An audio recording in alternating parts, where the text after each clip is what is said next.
Hi guys, my name is Scott Wilson. I'm with Houston Event Photography, and I'm making a video for Kirk.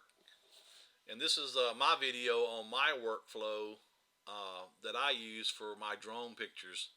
I go up just about every day and take a picture of the sunset. If I get up early enough in the morning, I'll do a sunrise too. And a lot of the local news channels use my pictures in their weather forecast. They'll show pictures that people take of the skies, and they use a lot of my pictures. And I also have a lot of people that follow me on Facebook that like seeing my pictures. So I'm going to show you my workflow and how I create my pictures.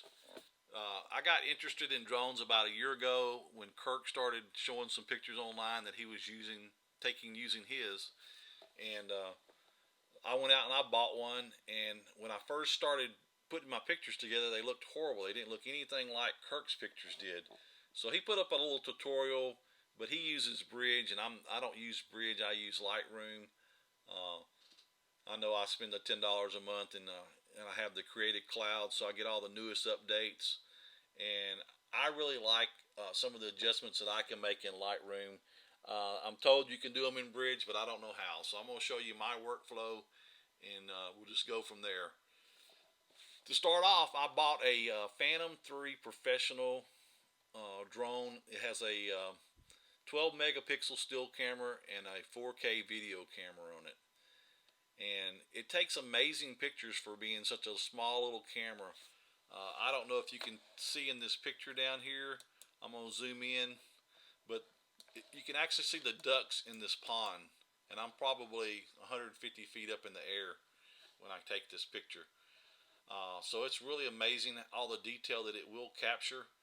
This was late at night. The sun had already set. I was late getting out. So there is a lot of grain in this picture because it was probably shooting at 3200 ISO. But still, the pictures online that I send up to the news media and I put on Facebook, they look great. This is a final image that you're seeing on the screen. This is a panoramic picture I took, and I do take panoramics usually when I do a sunset. Um, I'll start out over on the left third of the picture.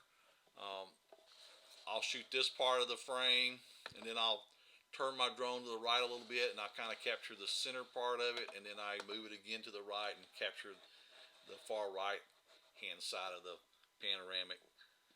And I let Lightroom put this together, stitch all this together, and I'm going to show you how I do that. So down here at the bottom, I've got 5 frames. These 5 frames right here. I set my drone up. You go into the app and open up the drone app, and there's camera settings in there, and I have mine set where I'm shooting in what's called auto exposure bracketing mode, and it will let you tell it how many frames you want it to shoot. It gives you the option of 3 or 5 frames, and you can also make adjustments to the exposure value that you want it to bracket those pictures at. I keep mine set at either 2/3 of a stop or a full stop.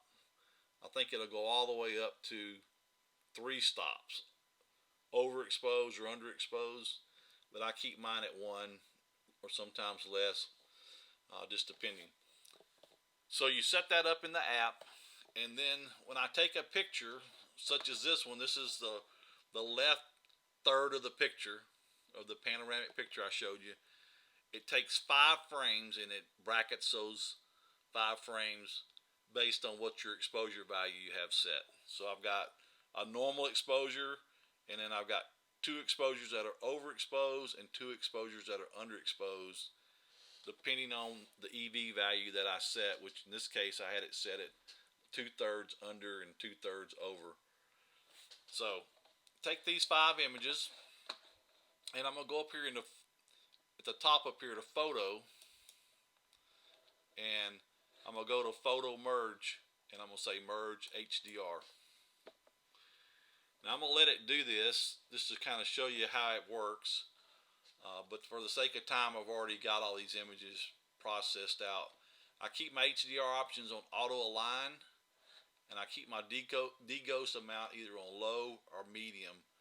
The camera's amazing how steady it is when it's in the air. It has a gimbal on it that holds that camera perfectly still no matter what is happening. I mean, I've shot in 30 and 40 mile an hour winds and still got amazing pictures that I could overlay into one image, and you really couldn't tell that I took this with a drone. So that's what it did. It took those 5 images and made this one image that it layered out of all 5 of those images, which gives you a super amount of detail when you go in there and start working on it. Now, like I said, I've already processed these, so I'm going to cancel this out so we don't have to wait on it. And down at the bottom of my in my thumbnails, you'll notice I got some images that have a lot of little icons on them. That one, this one, and this one. These are the 15 exposures that I shot, and they've all been merged into 3 files. So I'm going to take these 3 just by holding Command or Control on your Mac or your PC. You can click these 3 files, go up to Photo again, go back into Photo Merge, and this time I'm going to say Panorama. And I'm going to let it process out so that I can show you some of the features that are built into Lightroom. Kirk says that you can do this in Bridge, but like I said, I don't use Bridge, so I don't know how to do it.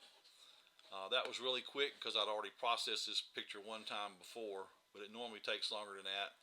I use the spherical projection up here. Cylindrical works really well too. Perspective doesn't work at all when you're doing a landscape, so far as I can tell. I used to just have auto crop, and I'll show you what that does. When you auto crop it, it takes out all the pixels that don't have any image in them and makes one image. Now the bad thing about this is it cropped out my lake down here at the bottom. I want to see all of my lake. And before, I couldn't really do anything about that. But now Lightroom, the newest version, this 2015 Creative Cloud that just came out August 2016, has this new feature called Boundary Wrap in it, a warp in it. And you can stretch this out, and it does a really good job of bringing out all the image area, and you get rid of all that white area that wasn't useful to you. I'm going to hit merge on this one, and I'm going to let it process because we're going to work on that image. And again, I'm going to show you this is what we're going for is an image like this. And I'll show you how we started out with this image as soon as this processes out. I'll show you all my steps that I use, and then I'll show you how to make a preset where if you have a lot of images similar, you can make a preset and it saves you a lot of time. So give me one more second here. This is an old Mac. It's probably 7 years old and doesn't have much RAM in it. Alright, we're finished.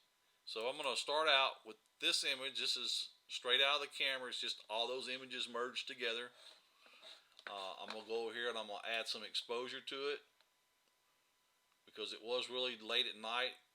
Didn't have a lot of detail in the picture. I'm going to add a little contrast to it.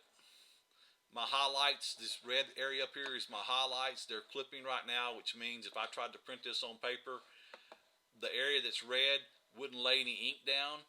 So you just see the white paper through that area. You don't want to see that. So if you're going to print this, you want to get rid of that.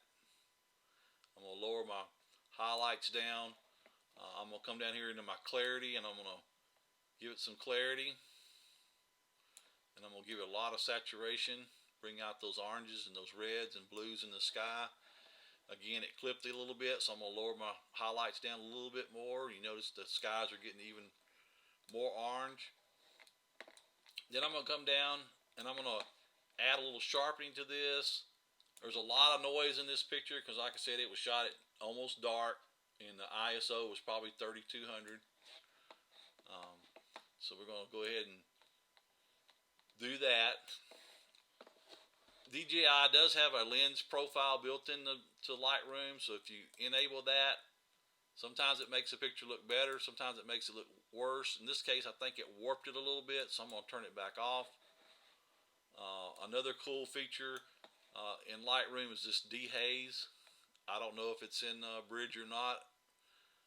It takes out some of the haziness of the sky and really brightens up the colors. So that's pretty much where I would probably stop. I might do a gradient adjustment on here.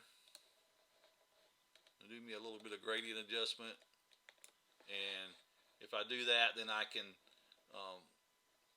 adjust the highlights down some more, because they are still clipping a little bit. Maybe put a little more clarity, a little more dehaze, and that's really going to make those clouds pop. It's kind of making them purple now, and it looks really pretty. The only other thing that I might do, get me a new brush and go down here and kind of lighten up this.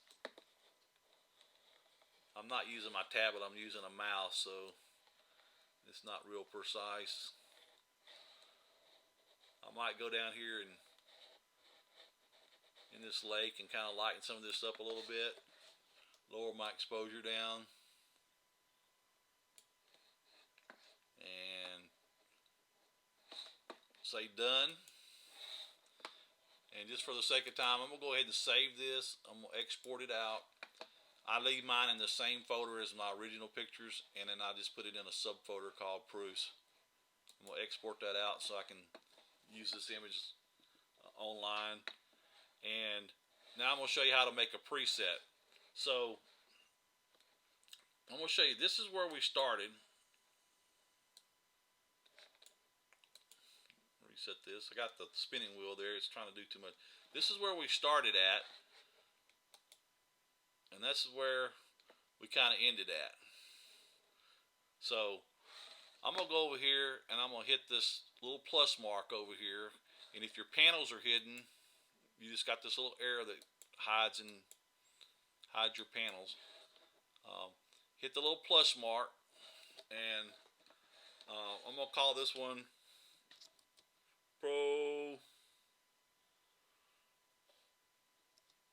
Forum Test.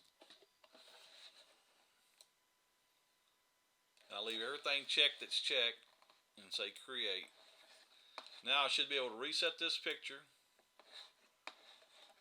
and go over here where it says Forum Test and hit that button, and bam, it's right back to where it was. So that's a good starting point for me for my next picture that I'm going to work on.